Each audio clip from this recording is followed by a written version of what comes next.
할렐루야. 우리 이곳에 잘 오셨습니다. 여러분 한 주간 동안 잘 지내셨습니까? 네, 아멘. 여러분 하나님께서 함께하고 계시는 줄 믿습니다. 자, 여러분 이제 옆에 있는 분들하고 한번 같이 교제하겠습니다. 인사하겠습니다. 같이 인사하겠습니다. 기도는 능력입니다 라고 인사하겠습니다. 기도는 능력입니다. 네. 여러분 기도를 통해서 능력을 경험하시는 분들 되시기를 바랍니다. 여러분 한양대학교 국어교육과 교수인 정지찬 교수님이 있습니다. 그분이 이제 시를 잊은 그대에게라는 저 책을 썼는데요. 공대생들에게 강의를 하셨던 것들을 이제 책을 쓰신 거죠. 근데 그것 말고도 이제 지금도 이렇게 여러 가지 강연을 많이 하시는데 이분이 인용한 시 중에서 신경림 시인의 시가 있습니다.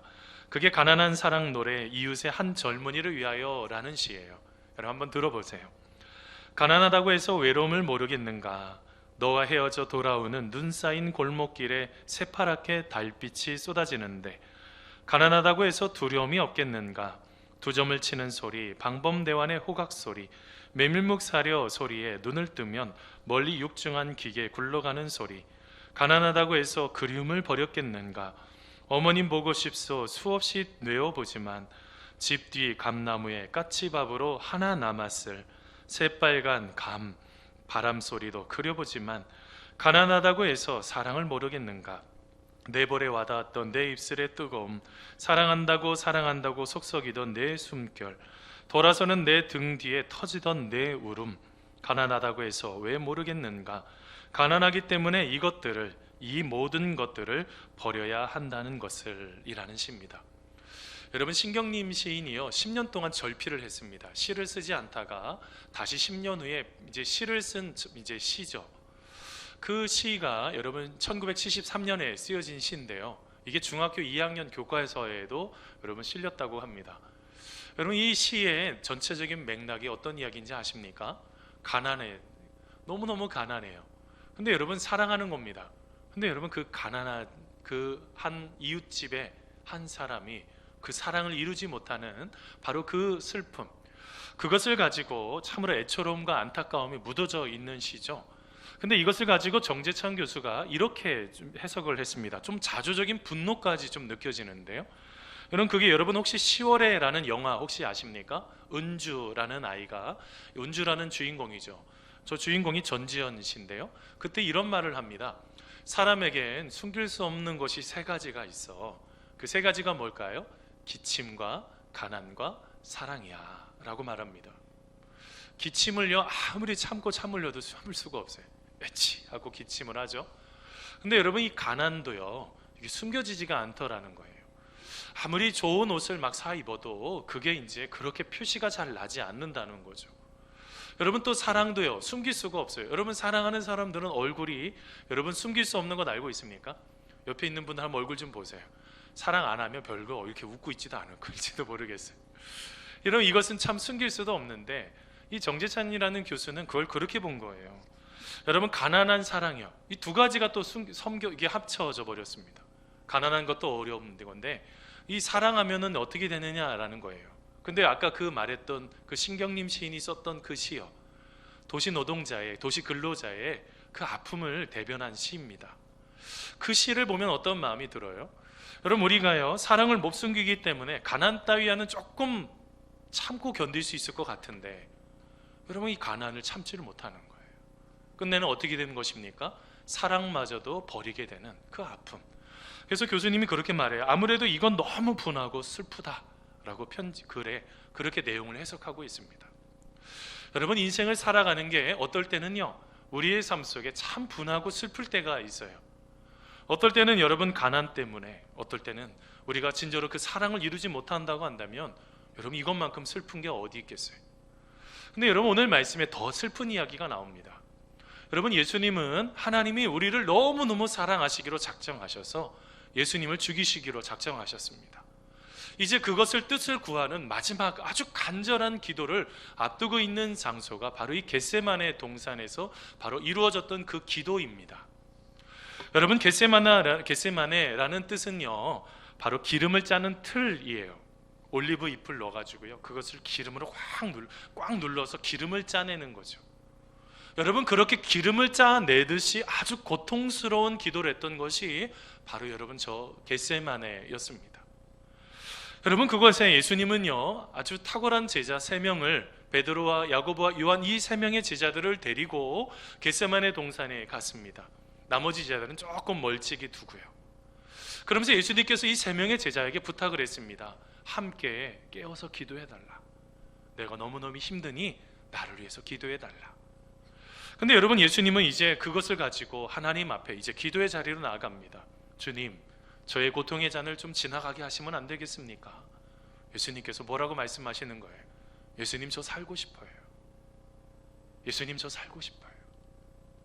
근데 여러분, 그 순간에 여러분, 하나님께서 그 예수님에게 그렇게 말씀하시는 것입니다. 참 여러 가지 대화들이 오고 갔겠죠. 근데 마지막에 예수님께서 뭐라고 말씀하세요? 예수님, 하나님, 제가 제 뜻대로 기도하는 것이 아니라 아버지의 뜻을 따르고 싶습니다 라고 기도하는 이야기가 바로 오늘의 이야기입니다. 자, 그러고 나서 함께 기도할 제자들을 향해서 찾아왔습니다. 근데 제자들이 뭐 하고 있어요? 다 주무시고 계시고 있습니다. 여러분, 그 모습 속에 예수님은요 기도하실 때 혼자 기도하고 계셨던 거예요.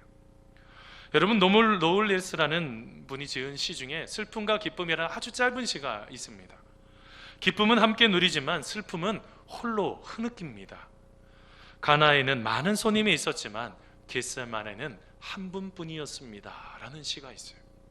여러분, 예수님은 홀로 기도하고 계셨던 것입니다. 그 모든 시간들을 홀로 견디시고 계셨던 거죠. 그러면서 함께 깨어 기도하지 못했던 제자들에게 오늘 말씀에 이렇게 부탁을 하고 있습니다. 여러분, 마태복음 26장 41절 말씀입니다. 오늘 본문입니다. 같이 읽어보겠습니다. 시작. 시험에 들지 않게 깨어 기도하라. 마음에는 원이로되 육신이 약하도다 하시고. 아멘. 여러분, 그렇습니다. 예수님은 우리가 기도하기를 원하고 계십니다. 여러분, 그러면 예수님은 어떤 기도를 지금 원하고 계실까요? 여러분, 첫 번째로 예수님이 요청하신 기도는 한번 따라서 해보세요. 시험에 들지 않도록 기도하라는 것입니다. 여러분, 예수님께서 뭐라고 말씀하셨어요? 시험에 들지 않도록 기도하라는 거예요. 여러분, 제가 얼마 전에 여러분 한 글을 보게 됐습니다. 어떤 블로그에 글을 보게 됐는데 저는 잘 몰랐네요. 여러분, 진로 소주가 있습니다. 자, 진로 소주가 있는데 그게 몇 잔이 소주잔에 나올까요? 이거 드셔보신 분들은 정확하게 얘기하고 계실지 모르겠어요. 술렁술렁 막 거리고 있어요. 내가 왜 말했지? 막 그랬는지도 모르겠어요. 자, 근데 여러분, 이게 7잔이요. 이게 참 아주 탁월한 여러 가지 여러 가지 계책이 있다는 거죠. 여러분, 맥주 인문학이라는 그 블로그의 글이었는데요. 7잔이 나온다고 그래요. 자, 2명이서 술을 마시면 어떻게 될까요? 한 잔씩 한 잔씩 왔다 갔다 하다가 한 명의 7잔이니까 한 명은 받았는데 이 사람이 없어요. 자, 그러면 아줌마 뭐라 그래요? 그것 벌써 또 시켜보셨으니까 또 아줌마 한 병 더요. 막 이렇게 하는 거죠. 자, 한 병 더를 시키게 되는 거예요. 그래서 어떻게 될까요? 2병을 마시게 된다는 거예요. 그러면 3명이 먹을 때는요? 자, 3명이 먹을 때는 이렇게 7잔이 나오니까 자, 2잔씩 왔다 갔다 하다가 한 잔을 자기 잔에 따랐는데 2잔이 부족한 거예요. 그러면 또 어떻게 해요? 아줌마 한 병 더요. 이렇게 하면서 한 병 갖고는 안 되는 거예요. 여러분, 맨 밑에 보세요. 3병일 때는 이게 숫자가 또 안 맞아요. 그러니까 또 어떻게 돼요? 한 병을 더 시켜야 되는 거예요. 3병을 시켜야지 그것을 아주 정을 나누면서 마실 수가 있다는 거예요. 근데 제가요, 저 블로그에 저 글을 보다가 혹시 악한 사탄 마귀의 계책이 저러지 않을까? 라고 생각을 해보게 되었어요. 여러분, 오늘 말씀에 보면 여러분, 시험에 들지 않도록 이라는 단어가 모든 영어 성경에 NIV나 NASB나 아니면 킹제임스 버전, 이 모든 영어 성경을 보면요, 다 이 영어를 템테이션이라고 번역을 하고 있어요. 유혹이요. 여러분, 사탄은요 끊임없이 우리들을 유혹에 빠뜨린다는, 그래서 넘어지도록, 하나님의 말씀에 하나님의 백성으로 설지 못하도록 끊임없이 유혹을 하게 된다는 거예요. 여러분, 한 이야기가 있습니다. 어느 신실한 집사님이 해외여행을 가게 되었어요. 여러 군데를 다니다가 어떤 한 다리를 건너가야 되는데 이 다리가요 출렁다리였던 거예요.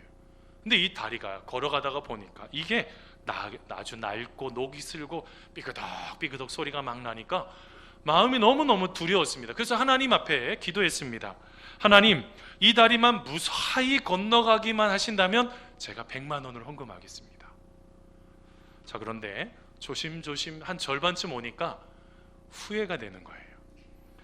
괜히 100만 원 한다고 했나? 50만 원 한다고 할 거야. 그러면서 하나님 앞에 다시 이렇게 기도하려고 했습니다. 하나님, 50만 원만 드리면 안 될까요?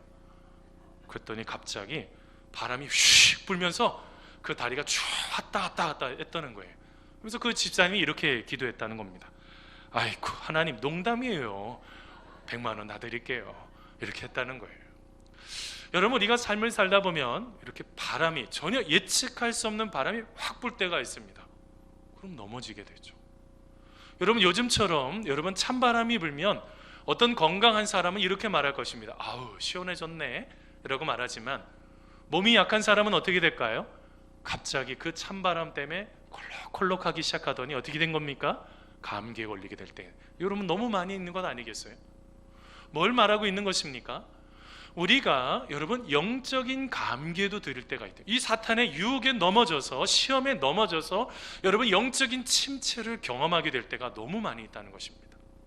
여러분, 어떤 사람들이 영적인 침체에 걸리게 될까요? 영적인 감기에 걸린 것입니까? 갑자기 여러분 마음속에 늘 속상함이 마음속에 차고 넘쳐요. 섭섭함이 들기 시작합니다. 그럼 어느 순간부터 바리새인들처럼 부정적이고 비판하길 좋아해요. 누가복음 14장 말씀, 지지난주에 수요일날 우리 새벽에 같이 말씀 나눴는데, 바리새인들이 뭐하고 있는지 아세요? 예수님이 어떻게 하나 잘 엿보고 있더라, 이렇게 표현해요. 그거 보고 있다가 지적하려고요. 저거 잘못하고 있으면 좀 확 지적하려고요. 여러분, 그런 마음이 들 수 있습니다. 그뿐만일까요? 여러분, 예배에도요, 예배의 감격이 사라져 버립니다. 찬양을 부를 때도 마음의 찬양이 하나도 와닿지가 않아요.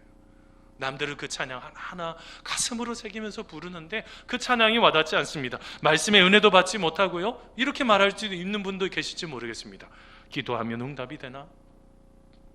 여러분, 뭐가 무너져 버린 것입니까? 영적으로 점점점 무기력해서 시험이 찾아온 것입니다. 근데 여러분, 잘 보셔야지 돼요. 오늘 말씀 속에 예수님께서 질문하셨죠. 여러분, 이 질문이 지금 이런 질문인지 어떤 질문인지를 한번 답해 보세요. 두 가지 질문할 것입니다. 예수님께서 시험에 들지 않도록 기도하라고 질문하셨나요? 아니면 시험에 들 때 기도하라라고 말씀하셨나요? 시험에 들지 않도록. 시험에 들 때 기도하라고 말씀하지 않으셨습니다. 시험에 들지 않도록. 뭘 말하고 있는 것입니까? 우리의 삶을 방비해야 된다는, 기도를 통해서 우리의 삶을 계속적으로 보호하고 내 스스로를 돌봐야지 된다는 거예요. 여러분, 이걸 뭘 말하고 있습니까? 예수님께서 가르쳐 주신 주기도문에도 그렇게 말씀하시잖아요. 뭐라고 말씀하세요? 우리를 시험에 들지 않게 하옵시고. 여러분, 우리는 자꾸 무엇인가를 놓쳐버려요. 우리가 기도를 먼저 한다는 게 여러분 얼마나 중요한 것인지 아십니까? 자꾸 우리가 시험 들었다고 하면서 기도하면 기도가 안 돼요. 다 경험해 보셨잖아요. 어려움을 경험하면요, 그 뒤로 기도가 잘 안 돼요. 왜 그래요? 내가 기도 훈련이 되어 있지 않은데 갑자기 기도하려고 하면 기도가 안 돼요. 뭘 말하고 있는 것입니까? 우리는 시험에 빠지지 않도록, 예수님께서 우리가 시험에 들지 않도록, 이게 헬라어로 보니까 시험에 빠져든다는 것입니다. 마치 늪처럼요. 늪을 그냥 보면 아무것도 아니죠. 근데 밟았어요. 그러면 그때부터 어떻게 할까요? 몸이 점점점 빠져들어서 죽을 수도 있게 되는 것입니다. 누군가가 건져내지 않으면요. 여러분, 우리는 이렇게 수많은 유혹과 시험 가운데서 무너지지 않도록 하나님 앞에 깨어 기도해야지 된다는 거예요. 여러분, 그러면 어떤 것 때문에 여러분 이런 시험을 경험하십니까? 여러분, 이전에 여러분 1992년에 디사이플십이라는 저널이 있어요. 여러분, 저 저널에 1992년 11월 달 저널을 쭉 찾다 보니까 여러분, 미국에 있는 많은 사람들에게 다 질문했어요. 이렇게 질문했습니다. 기독교인들의 가장 영적인 싸움이 무엇입니까? 어떤 것입니까? 라고 질문했어요. 1번이 뭐라고요? 뭐라고 대답했을까요? 뭐가 가장 먼저 무너진다고 했을까요? 위에 보니까요, 물질이요, 돈이요. 돈 때문에 가장 많이 무너지더라는 거예요. 영적인 것을 세워가지 못한다는 거예요. 두 번째로 뭐라고 써있냐면 바로 교만, 프라이드야. 내가 하나님보다 더 앞서려고 하는 그 교만이요. 세 번째로요, 뭐가 써 있냐면 자기중심성이요. 여러분, 자기중심성을 뭐라고 제가 계속 정의하고 있습니까? 죄라고 정의하고 있습니다.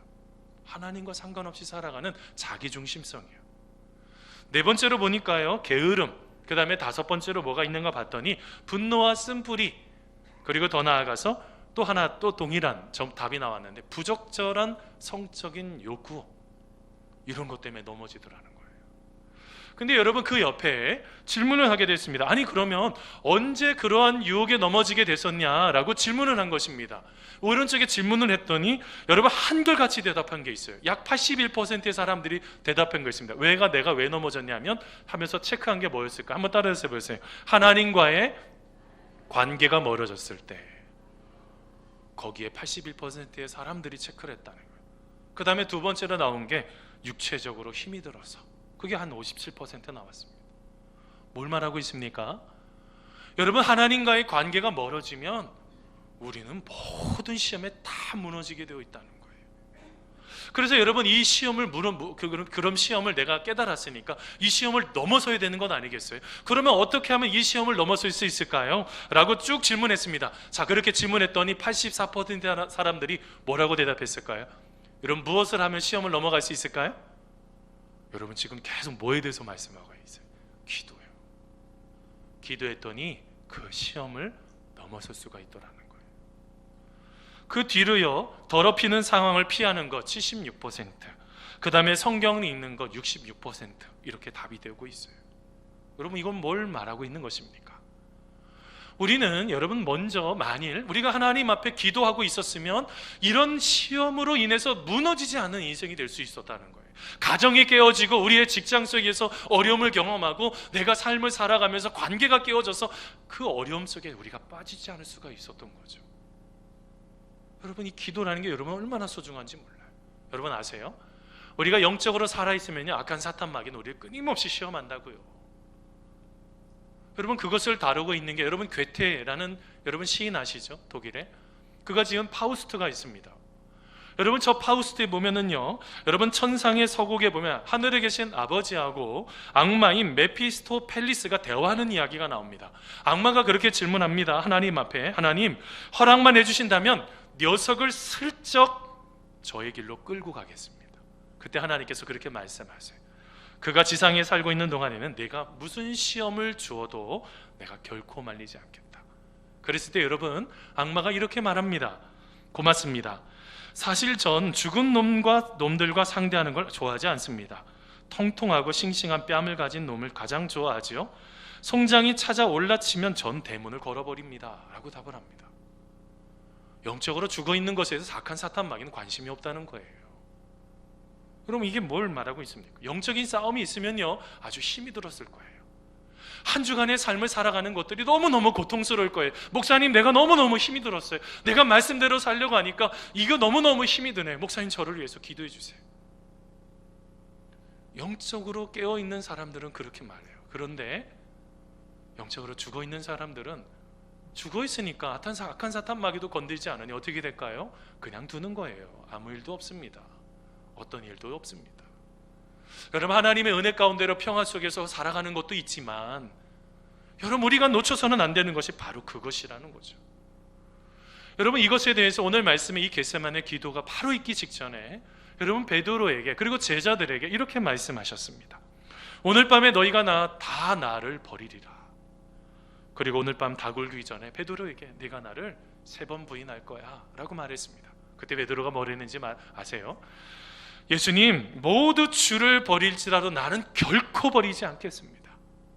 그리고 또 뭐라고 그래요? 내가 주와 함께 죽을지언정 주를 부인하지 않겠습니다. 여러분, 결론 아시죠? 어떻게 끝났습니까? 부인하는 인생이 되어버렸습니다. 자기 자신을 너무 믿은 거예요. 자만한 겁니다. 자기 자신을 자만하다가 보니 하나님과의 그 관계성을 통해서 회복하는 그것이 더 중요한데, 만약 그 얘기를 들었으면 예수님, 제가 그렇게 연약한가요? 예수님, 저를 위해서도 기도해 주세요. 제가 더 그렇게 연약한지 몰랐습니다. 저를 위해서 기도해 주세요. 여러분, 이게 바로 그가 베드로가 기도했어야 되는, 예수님에게 요청했어야 되는 바로 기도였다는 거예요. 사랑하는 성도 여러분, 영적인 싸움은요, 우리 혼자만의 힘으로 안 됩니다. 누가 도와주셔야 돼요? 우리가 철저하게 기도함을 통해서 예수님께서 도와주셔야지만이 우리가 그 모든 것을 능히 이길 줄 믿습니다. 여러분, 에베소서 6장 10절 말씀입니다. 끝으로 너희가 주 안에서와 그 힘의 능력으로 강건하여지고 라고 말하고 있어요. 여러분, 우리가 누구 안에 있을 때 강건해진다고요? 예수님 안에 있을 때. 예수님 안에 있을 때 우리가 강건해지고 그 모든 것들을 능히 이기고도 남음이 있는 그런 인생이 되게 될 줄 믿습니다. 사랑하는 성도 여러분, 우리가 시험에 들지 않도록 깨어 기도하는 여러분 우리가 되시기를 간절히 소원합니다. 여러분, 두 번째로 봐야 되는 게 예수님께서 요청하신 기도가 있어요. 그게 뭐예요? 깨어서 기도하라는 거예요. 여러분, 나르시시즘이라는 단어 혹시 알고 계십니까? 여러분, 이 단어가요, 그리스 로마 신화에 나와요. 나르키소스가 있는데요, 여러분, 나르키소스가 사냥을 하다가 너무 더워서 여러분 샘 곁에 가서 이 물을 마시려고 한 것입니다. 근데 보니까요, 이 세상에 숲속에 있는 요정과 같은 사람이 거기에 물에 톡 나오네요. 너무너무 예쁜 겁니다. 그러면서 여러분 어떻게 했습니까? 그가 입을 맞추려고 하고 포옹을 하려고 하면 어떻게 됐을까요? 이게 사라져 버리는 거예요. 그것을 반복하고 나중에 시간을 계속 이 샘을 떠나고 싶지 않아서 먹는 것도 있고 잠자는 것도 있고 끝내는 어떻게 돼 버립니까? 나르키소스가 죽어버리는 이야기가 이 바로 나르시시즘의 여러분 원조예요. 그것의 출발점입니다. 여러분, 저번에 가장 큰 문제가 무엇일까요? 자기 자신에 너무 집착을 하고 있었다는 거예요. 나에 너무 집착을 하고 있어요. 여러분 알고 계세요? 나만 바라보고 있으면 내 자신의 현실을 제대로 볼 수가 없습니다. 우리가 인생을 살아가는 데 있어서 가장 중요한 게 뭘까요? 지금이라는 내 앞에 닥쳐져 있는 이 현실을 제대로 파악하지 못하면 그 앞으로도 나아갈 수가 없어요. 여러분, 혹시 학교 다닐 때 한번 잠깐 생각해 보겠습니다.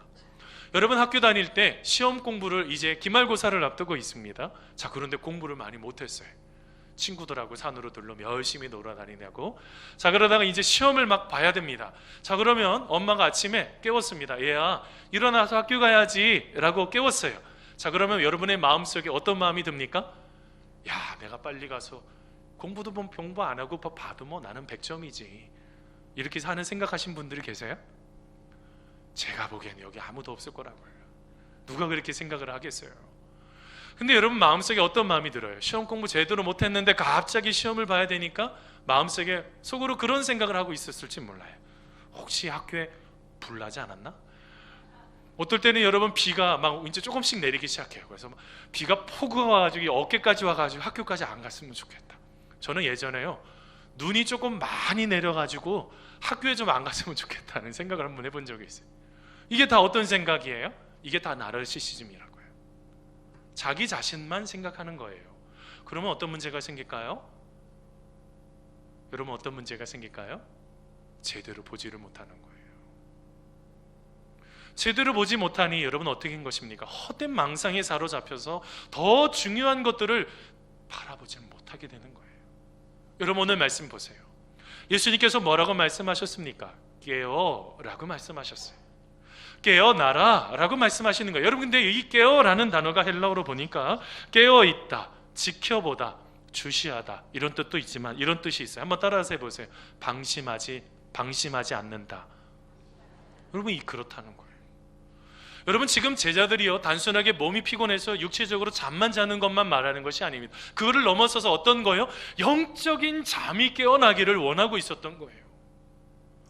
영적으로 내 마음속에 진저로 갖고 있었으면, 마음이 단단했으면, 마음이 제대로 원하고 있었으면 어떻게 그렇게 육신이 힘들어서 그렇게 잠을 잘 수 있겠느냐라고 주님이 지금 말을 하고 있는 거죠. 여러분, 그래서 우리가 여러분 이것을 깨어나기 위해서 우리는 그러면 어떻게 해야지 되느냐라는 거예요. 여러분, 존 오웬이라는 청교도의 학자가 있습니다. 여러분, 이 존 오웬이라는 목사님 이 시리즈로 책을 쓰셨는데 그 중에서 하나가 시험이라는 책이 있어요. 맨 위에 두 번째 책인데요, 여러분 저 시험이라는 책을 보면 그런 이야기가 나옵니다. 성공의 때 시험이 찾아올 수 있다는 거예요. 은혜가 없을 때 이때도 시험이 찾아올 수 있대요. 영적인 기쁨이 충만할 때, 여러분 이때도 조심하셔야 됩니다. 내 마음이 충만하고 수련회 가운데 어떤 은혜 가운데 은혜를 충분히 받고 집에 돌아갔을 때 갑자기 엄마가 아빠가 막 뭐라고 그러잖아요. 친구가 막 뭐라고. 이게 여러분 그때 시험이 있다는 것을 놓쳐서는 안 돼요. 그리고 또 뭐가 있어요? 가장 시험에 들기 쉬울 때가 뭐가 있어요?